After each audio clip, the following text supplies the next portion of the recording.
안녕하세요. OTV 뉴스입니다. 먼저 오늘의 호주 코로나 상황부터 알아보도록 하겠습니다. 오늘 21일 NSW주에서는 176명의 신규 감염자가 발생한 가운데 2명이 추가 사망했습니다. 백신 효과인지 모르겠지만 200명대에서 어제와 오늘 100명대로 다소 감소했습니다. 16세 이상의 1차 접종률은 94.4%, 완전 접종률은 91.8%를 기록했습니다. 하지만 접종 속도가 둔화된 모습을 보이고 있습니다. 빅토리아주에서는 어제 멜번에 백신 의무화 반대 시위가 벌어진 가운데 오늘 1275명이 신규 감염됐고 ACT주에서는 어제 14명이 새롭게 확진됐습니다. 퀸즐랜드주에서는 어제 신규 감염자에 대한 발표는 없었지만 노던 테리토리에서는 19일 2명의 신규 확진자가 보고됐습니다. 이런 가운데 남호주 주경계 봉쇄 정책이 완화됐다는 소식이 있었습니다. 이에 따라 11월 23일 화요일부터 빅토리아주와 뉴사우스웨일즈주에서 오는 백신 접종 완료자들은 남호주주에 들어올 수 있게 됐습니다. 단 2차 백신 접종률이 80%에 도달하지 못한 바이런베이는 제외됩니다. 하지만 남호주에 들어가기 위해서는 도착 전 72시간 이내에 코로나19 진단검사에서 음성 판정을 받아야 하며 핸드폰 앱을 통해 14일 동안 매일 증상을 체크해야 합니다. 2차 백신 접종률이 90%를 넘지 못한 카운슬에서 오는 여행객들에게도 문은 열리는데요. 단 남호주 도착 24시간 안에 진단검사를 받아야 하고요. 도착 후 6일차와 13일차에 다시 진단검사를 받아야 합니다. 뿐만 아니라 노인요양원과 바이러스 감염 위험성이 높은 장소와 이벤트에는 참석할 수 없습니다. 또한 빅토리아주에서도 금요일부로 규제가 완화됐는데요. 2차 접종률 90%를 달성을 눈앞에 두면서 이 같은 결정이 내려졌습니다. 백신 접종을 완료한 빅토리아 주민들 사이에서 여름을 즐길 수 있다는 기대감이 커지고 있는데요. 이로써 식당과 집 초대 방문객 수의 제한이 사라졌고 식당에서도 이제 더 이상 손님들이 마스크를 착용할 필요가 없게 됐습니다. 또한 댄스 플로어에서도 춤이 허용됩니다. 하지만 위험도가 높은 장소에서는 여전히 마스크 의무 착용이 유지되는데요. 실내 소매점과 병원, 요양시설, 택시, 공유택시, 비행기를 포함한 대중교통에서는 마스크를 착용해야 하고 초등학교 교직원과 방문객, 3학년에서 6학년 학생들, 식당에서 서빙을 하는 직원들도 항상 마스크를 착용해야 합니다. 뿐만 아니라 결혼식과 장례식, 예배 장소에서도 마스크 착용 의무화가 적용됩니다. 그런가 하면 빅토리아주 보건당국은 앞으로 코로나19 환자에 대해 격리기간을 14일에서 10일로 변경했습니다.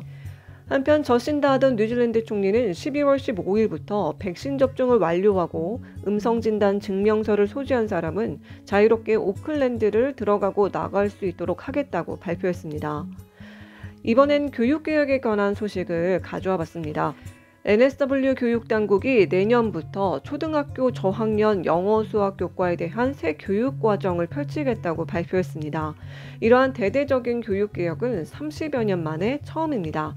이 과정은 우선 킨디부터 2학년 학생을 대상으로 시작해 2024년에는 전 학년으로 확대할 예정입니다. 이번 개편은 간결한 언어 학습부터 독해와 쓰기 능력 발달과 손글씨, 논리 수학적 사고력 함양 등 읽고 쓰기와 산수 능력 향상에 중점을 두었다고 합니다. 또한 새 교육과정은 교사들을 위해 100% 온라인화 되었고요. 온라인에서 모든 수업 자료에 접근할 수 있고 수업 방식에 대한 정확한 조언과 피드백을 받을 수 있어 신규 교사에게 큰 도움이 될 것으로 기대됩니다.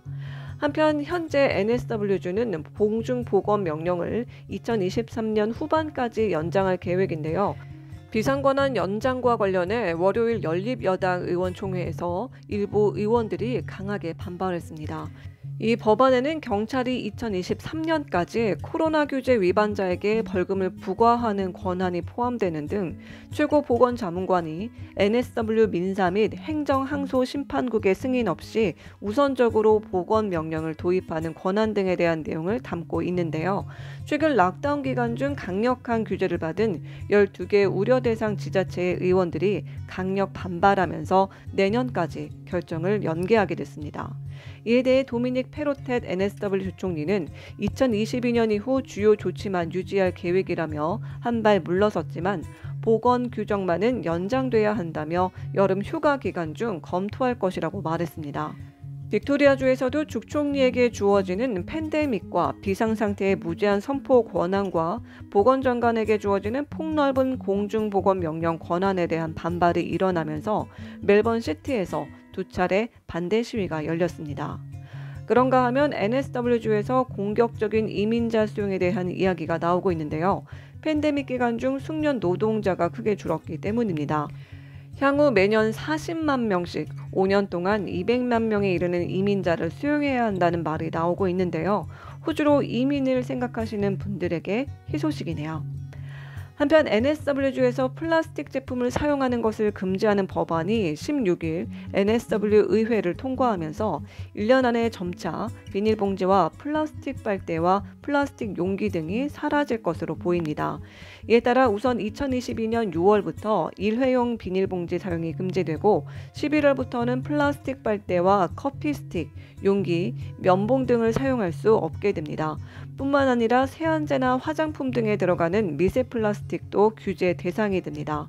현재 NSW주의 플라스틱 폐기물 중 10%만이 재활용되고 있다고 하는데요.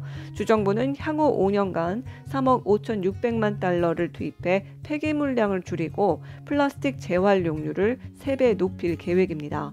하지만 장애나 건강상의 이유로는 일회용 플라스틱 제품 사용에 대해 면제 혜택이 주어집니다.